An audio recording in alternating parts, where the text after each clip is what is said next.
राजनीतिक में नेताओं की अंतर्यात्मा को ठेस तब पहुंचती है जब विकल्प खुलते हैं कि राजनीतिक में दूसरा विकल्प मिलते ही पहले स्थान में कमियां दिखाने लगते हैं।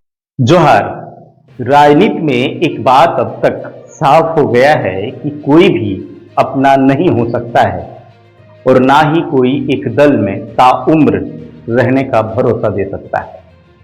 इसका ताजा उदाहरण के लिए आप चंपई सोरेन को देख सकते हैं, साथ ही सोरेन परिवार की बहू सीता सोरेन को। सबसे बड़ी बात यह है कि चंपई सोरेन विश्वम गुरु शिबू सोरेन के सानिध्य में अपनी राजनीतिक कैरियर की शुरुआत की थी। आंदोलन के दौरान चंपई सोरेन को कोल्हान की जिम्मेदारी मिली थी। इसके बाद 1991 के उपचुनाव में चंपई सोरेन पहली बार सरायकेला सीट से विधायक चुने गए थे। उसके बाद 2000 का चुनाव छोड़कर लगातार चुनाव जीतते आए हैं और कई बार मंत्री के साथ साथ मुख्यमंत्री भी रह चुके हैं। हेमंत सोरेन जेल जाते समय चंपई सोरेन को विधायक दल का नेता चुना था, जिससे 5 महीना तक मुख्यमंत्री भी चंपई सोरेन बने रहे। कहा जा रहा है जब तक हेमंत सोरेन जेल में रहे दोनों के रिश्ते बेहतरीन थे। 5 महीना मुख्यमंत्री पद रहते चंपई सोरेन यह कहते कभी नहीं थके थे कि हेमंत बाबू का ही पार्ट 2 हूं। संगठन के सच्चे सिपाही होने के नाते हेमंत बाबू के सपने और उनके द्वारा बताया गया योजना पर काम करूंगा। विरोधी भाजपा ने हेमंत बाबू को बेवजह जेल में डाल दिया है, लेकिन जैसे ही हेमंत सोरेन जेल से बाहर आए और सत्ता परिवर्तन हुआ, झामुमो संगठन के सच्चे सिपाही बताने वाले चंपई सोरेन को आत्मसम्मान में ठेस पहुंची। हालांकि राजनीतिक में नेताओं की अंतर्यात्मा को ठेस तब पहुंचती है जब विकल्प खुलते हैं। अब यही बात चंपई सोरेन के साथ है, तो ऊपर की एक बात साफ हो गई है कि राजनीतिक में दूसरा विकल्प मिलते ही पहले स्थान में कमियां दिखाने लगते हैं और खासम खास अपने भी साथ छोड़ देते हैं। अब रही बात कि चंपई सोरेन अगर झामुमो को छोड़कर दूसरे दल में जाते हैं तो झामुमो पर क्या असर पड़ेगा?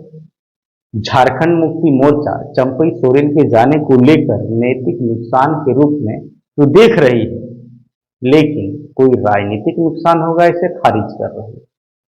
झामुमो के विधायक सुदीप कुमार सोनू कहते हैं कि चंपई सोरेन आंदोलनकारी की अंतिम पीढ़ी के शीर्ष नेता है। उनका जाना वैचारिक रूप से झामुमो को खलेगा, लेकिन अगर हमें राजनीतिक रूप से देखें तो कोल्हान क्षेत्र में झामुमो को कोई बड़ा नुकसान नहीं होने जा रहा है। इतिहास भी गवाह है कि जो लोग झामुमो से गए हैं राजनीतिक रूप से बहुत प्रभावी नहीं रहे। चंपई सोरेन के जाने से पार्टी को असर इसलिए नहीं होगा कि हेमंत सोरेन आगामी चुनाव में जनभावना का फायदा ले सकते हैं। मौजूदा स्थिति में हेमंत सोरेन आदिवासी मतदाताओं को भावनात्मक रूप से जोड़ने में कामयाब रहे हैं।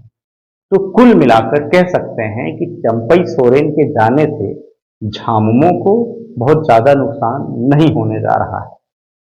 अब रहा सवाल कि चंपई सोरेन अगर दूसरे दल में जाते हैं तो उन्हें क्या लाभ मिलेगा और उस दल के अंदर की राजनीतिक प्रभाव क्या होगा। अगर बीजेपी में चंपई सोरेन जाते हैं तो संथाल आदिवासी में क्या असर पड़ेगा।